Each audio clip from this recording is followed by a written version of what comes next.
चलिए जानते हैं आज के देश और दुनिया के महत्वपूर्ण 20 बड़ी खबरें सिर्फ 5 मिनट में। पर अभी तक आपने इस वीडियो को लाइक नहीं किए हैं तो लाइक कर लीजिए, चैनल पे नए हैं तो चैनल को सब्सक्राइब कर लीजिए। तो चलिए वीडियो को स्टार्ट करते हैं।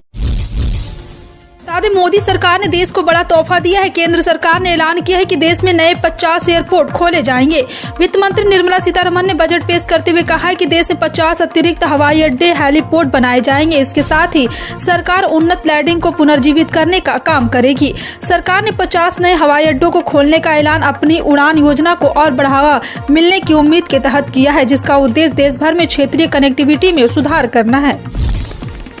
वित्त मंत्री निर्मला सीतारमण संसद में मोदी सरकार 2.0 का आखिरी पूर्ण बजट पेश कर रही है। बजट भाषण की शुरुआत में उन्होंने कोरोना भाषण की शुरुआत में वैक्सीन को जिक्र किया है। जी हां, आपको बता दें कि केंद्रीय वित्त मंत्री ने बताया कि अब देश में 102 करोड़ लोगों को वैक्सीन की 220 करोड़ डोज दी जा चुकी है। बता दें कि देश में बीते 24 घंटे में कोरोना वायरस के 80 नए मामले रिपोर्ट हुए। देश में संक्रमितों की कुल संख्या 4,46,82,719 हो गई है।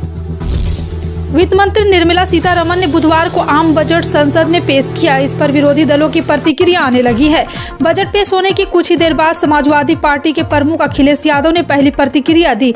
सपा प्रमुख बीते साल बजट की याद दिलाते हुए बीजेपी पर जमकर भड़के नजर आए। अखिलेश यादव ने बजट को लेकर पहली प्रतिक्रिया देते हुए कहा, भाजपा अपने बजट का दशक पूरा कर रही है, पर जब जनता को पहले कुछ नया दिया तो अब क्या देगी। निर्मला सीतारमण वित्त वर्ष 2023 से 24 का बजट पेश कर रही हैं। निर्मला सीतारमण ने कहा, यह अमृतकाल का पहला बजट है। उन्होंने अपने भाषण में महिलाओं का जिक्र करते हुए कहा कि दीनदयाल अंत्योदय योजना, राष्ट्रीय ग्रामीण आजीविका मिशन ने असाधारण कामयाबी हासिल की है। ग्रामीण महिलाओं को 81 लाख स्व सहायता समूह से जोड़ा गया। उन्होंने कहा कि हम इस समूहों को अगले स्तर पर ले जाएंगे। आने वाले समय में इस समूह में भारी स्तर पर संख्या बढ़ेगी और महिलाओं का यहाँ पे योगदान बढ़ेगा।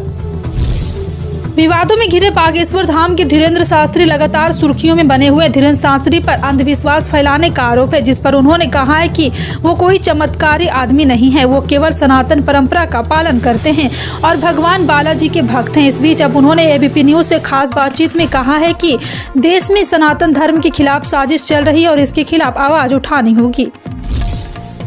केंद्रीय स्वास्थ्य और परिवार कल्याण मंत्रालय ने मंगलवार को उन यूट्यूबर्स को नोटिस भेजा जिन्होंने प्रसव पूर्व लिंग निर्धारण पर वीडियो अपलोड किए थे। मंत्रालय ने उन्हें 36 घंटे के भीतर एक वीडियो को हटाने का आदेश दिया है। मंत्रालय ने करीब 4000 ऐसे वीडियो को सूचीबद्ध किया है जो विभिन्न गर्भावस्था रिपोर्ट को देखकर भ्रूण का लिंग निर्धारण करने के तरीके के बारे में जानकारी देते हैं। Pre conception and prenatal diagnostics techniques act 1994 के तहत भारत में प्रसव पूर्व लिंग निर्धारण पर प्रतिबंध लगा दिया गया है। आंध्र प्रदेश की नई राजधानी विशाखापत्तनम होगी। मुख्यमंत्री वाईएस जगनमोहन रेड्डी ने मंगलवार को इसका ऐलान किया। उन्होंने बताया कि जल्द ही राज्य की राजधानी विशाखापट्टनम में शिफ्ट की जाएगी। जगनमोहन रेड्डी ने बताया कि 3 या 4 मार्च को विशाखापट्टनम में ग्लोबल इन्वेस्टर समिट का आयोजन किया जाएगा। इसके साथ ही अब आंध्र प्रदेश में अब 3 राजधानियां होंगी। एक होगी विशाखापट्टनम, जहां में सरकार काम करेगी, दूसरी अमरावती जहां विधानसभा होगी और तीसरी होगी कुर्नूल जहां हाईकोर्ट होगा। आंध्र प्रदेश देश का पहला राज्य जहां 3 राजधानियां हैं। बिहार बोर्ड इंटरमीडिएट की परीक्षाएं आज 1 फरवरी 2023 से शुरू हो गई है। राज्य के 38 जिलों के 1464 परीक्षा केंद्र पर 63,600 छात्राओं और 6,81,795 छात्रों समेत कुल 13,18,227 परीक्षार्थी इस वर्ष बिहार बोर्ड इंटरमीडिएट परीक्षा में शामिल होंगे। आर्ट्स और साइंस स्ट्रीम के छात्रों के लिए पहले शिफ्ट की परीक्षा गणित विषय के साथ सुबह 9:30 बजे शुरू हुई और दूसरे शिफ्ट में आर्ट्स स्ट्रीम के लिए हिंदी विषय की परीक्षा दोपहर 1:45 पर शुरू हुई।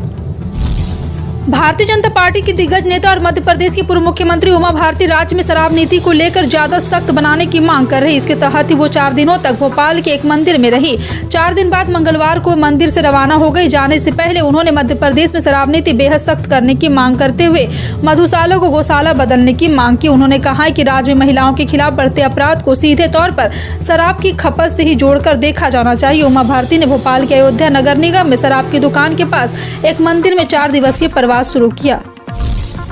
भारतीय रेलवे सेवाओं को बेहतर करने के लिए समय समय पर विकास कार्य चलाता रहता है। इसी क्रम में पूर्व रेलवे के बर्धमान स्टेशन पर चल रहे अलग अलग विकास कार्यों के लिए रूट को ब्लॉक किया जा रहा है, जिसके कारण इस रूट के गुजरने वाली 10 ट्रेनें अलग अलग तारीखों में निरस्त रहेगी। अगर आप इस रूट की ट्रेनों में आने वाले कुछ दिनों में सफर करने वाले हैं तो ये खबर आपके लिए बेहद जरूरी है।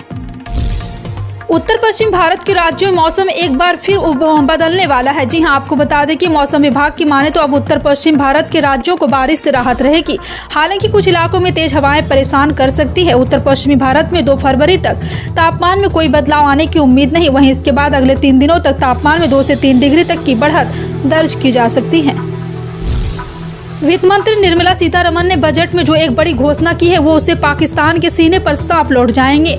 जहां पाकिस्तान में जहां सरकार के पास अनाज की इतनी किल्लत है कि देश की आवाम रोटी के लिए तरस रही, लड़ रही और सरकार बेबस है, वहीं दूसरी ओर भारत जहां 80 करोड़ लोगों को मुफ्त अनाज खिलाने का दम रखता है।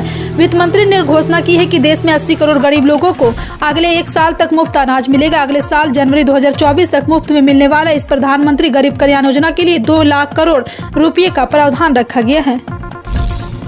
बजट में निर्मला सीतारमण ने ग्रीन एनर्जी के लिए 35,000 करोड़ रुपए का फंड आवंटित किया है। अर्थव्यवस्था को बढ़ावा देने की मदद करे इस फील्ड के लिए लद्दाख से स्कीम की शुरुआत करेगी, जिसमें 20,000 करोड़ का खर्च आएगा। इसमें केंद्र की तरफ से 8,000 करोड़ रुपए दिए जाएंगे।